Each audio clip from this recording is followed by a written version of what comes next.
Hey everyone, it's Diego Reyes for CNN Philippines 10, where we break down major stories from here and abroad into bite-sized facts in 10 minutes.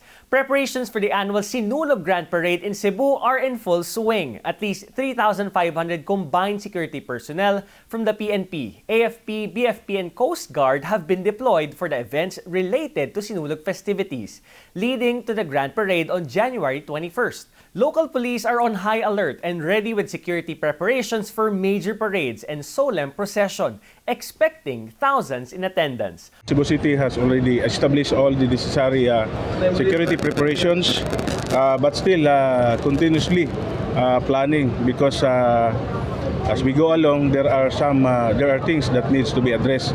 So definitely, nag-adjust kami sa aming mga deployment kasi base doon sa mga rota ng ating mga activities. We are raising our precautionary measures. No?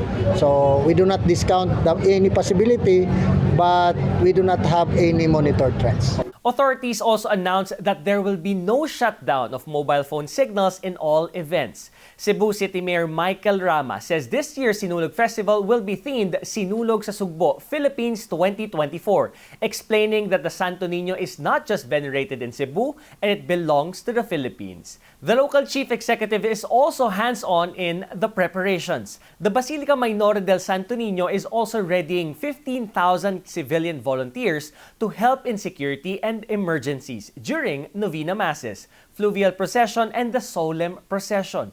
Pre-fiesta activities had already started. Santo Niño de Cebu's image was brought to hospitals and penitentiary facilities around Cebu for devotees who are unable to see the Holy Child Jesus. Baguio City Mayor Benjamin Magalong has earlier declared that the city has an outbreak of gastroenteritis. The city has been documenting gastroenteritis cases since December 21, 2023, and as of mid-January, cases have reached 3,000. Gastroenteritis is an inflammation of the stomach and intestines that affects all ages, commonly caused by viral or bacterial infections. It can affect all ages, but children and the elderly are more vulnerable. Symptoms of the disease include diarrhea, vomiting, abdominal cramps, muscle ache, nausea, fever, and dehydration. Treatment for the symptoms include rehydrating, avoiding solid food, taking medications and antibiotics as prescribed by a physician. To prevent getting gastroenteritis, ensure clean water consumption, practice proper hand hygiene, and safely prepare and handle food. When it comes to firepower, Strong Group Athletics or SGA is brimming with major talent once again. From former NBA players to local hoop stars, the team is going all out to dominate the 33rd Dubai International Basketball Championships happening later this month. 8-time NBA All-Star and champion Dwight Howard will be bannering this year's squad. The 3-time NBA Defensive Player of the Year says it's a huge honor to represent the Philippines. And when asked what made him decide to come out here and play, he says, at first I thought it was Jollibees, and then now it's just all the fans. I went to Thailand on a visit last year, and I ran into a lot of Filipinos out there, and they said, you gotta come back to the Philippines, we love you. And I said, you know what, I gotta come back. So when Dre called me and asked me, and I told him, hey, I'll be free and I'll make it possible. Joining Howard is former OKC Thunder Andre Robertson, who is also getting his first taste of Philippine basketball. Meanwhile, former Gilas Pilipinas naturalized player Andre Blatch is embracing his role as a veteran as he makes his return alongside import Mackenzie Moore. I had a couple calls, obviously Chris Ross, my good friend Jordan Clarkson represents the Philippines, and Charles do friends and friends, so they all said nothing but great things, and I was like, hey, why not? So here I am, and going out there to try to win a championship. SGA also brought together the biggest names in the local scene, including reigning UAAP MVP Kevin Kiambao, MPBL MVP Justin Baltazar, and UAAP standouts Francis Escandor and JD Kagulangan. The team is also expecting the arrival of Filipino-Australian sharpshooter Jordan Heading. SGA head coach Charles Chu believes the team can go all the way despite facing formidable opponents from the Middle East. And news from San Miguel Corporation. The conglomerate's president and CEO Ramon Ang, alongside with First Pacific Company Chairman and CEO Manny Pangilinan, will be honored as Executives of the Year at the upcoming SMC Philippine Sports Writers Association Awards night. The award is for the two gentlemen's initiatives to closely work together to restore dignity and faith to Philippine basketball last year despite being corporate rivals. In 2023, SMC became a major partner of Pangilinan's Samahang Basketball ng Pilipinas in the co-hosting of the FIBA World Cup. They also collaborated in the national basketball team's Asiad campaign, which made history as Gilas Pilipinas won gold for the first time in 61 years. Pangilinan and Ang were previously named Executive of the Year in 2014 and 2018, respectively. 5 students from Sarat National High School in Ilocos Norte won gold medals at the Hong Kong International Mathematical Olympiad. Coach and teacher Michael Malvar shares Brian Vallejo, Allen Baroga, Zairine Dulyoog, Natalie Balisacan, and Cassandra Doque have been joining the Olympiad for years but always settle for either silver or bronze. Their almost 4 months training definitely paid off as they brought home not only 1 but 5 gold medals along with other special awards. Age is just a number for 69-year-old Jocelyn Cubales, who's one of the official candidates of Miss Universe Philippines Quezon City. In a Facebook post, she says her edge is her experiences, where the younger generation can learn from. Her husband also expresses his all-out support for Jocelyn, who, if she wins the regional pageant, will represent Quezon City in the Miss Universe Philippines 2024.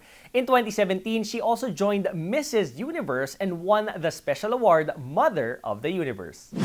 Nowadays, there's a number of ways one can eat to lose weight, gain muscle, and feel healthier in general. Learn how each type of diet is beneficial as well as healthy food choices that people may consider while trying such diets. Overall, yung Filipino trend talaga, it's a mixture of the traditional Filipino diet pa rin talaga.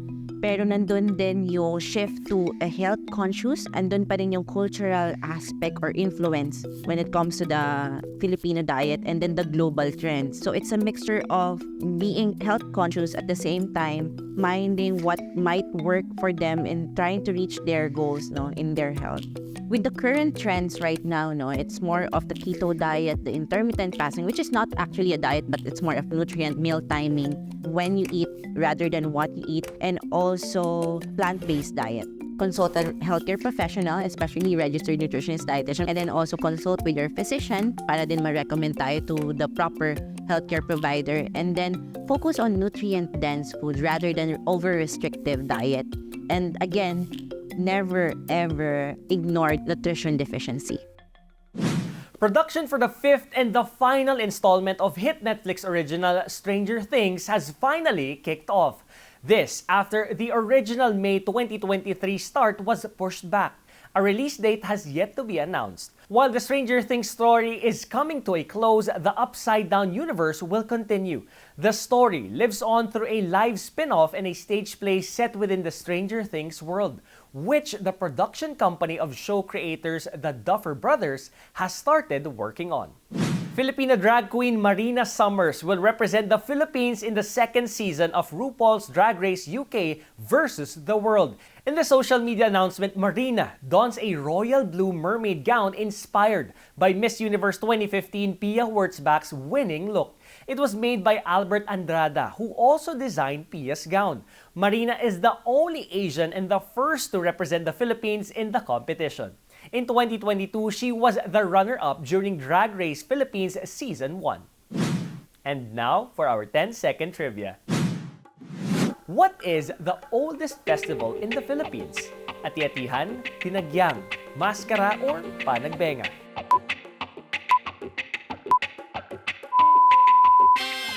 The oldest festival in the Philippines is Ati-atihan. Dubbed as the mother of all festivals, Ati-atihan originated in Calibo, Aklan and started in the 13th century. The festival, which honors the Santo Niño, is held every January. During Ati-atihan, locals, tourists, and other visitors join the drum beats with colored and happy faces. Chants of Viva Santo Niño and Halabira, Puera Pasma can also be heard during this celebration. And that's it for CNN Philippines 10. I am Jego Reyes, giving you news you can use, news you can trust in 10 minutes. Thanks for joining me today, and see you again next time.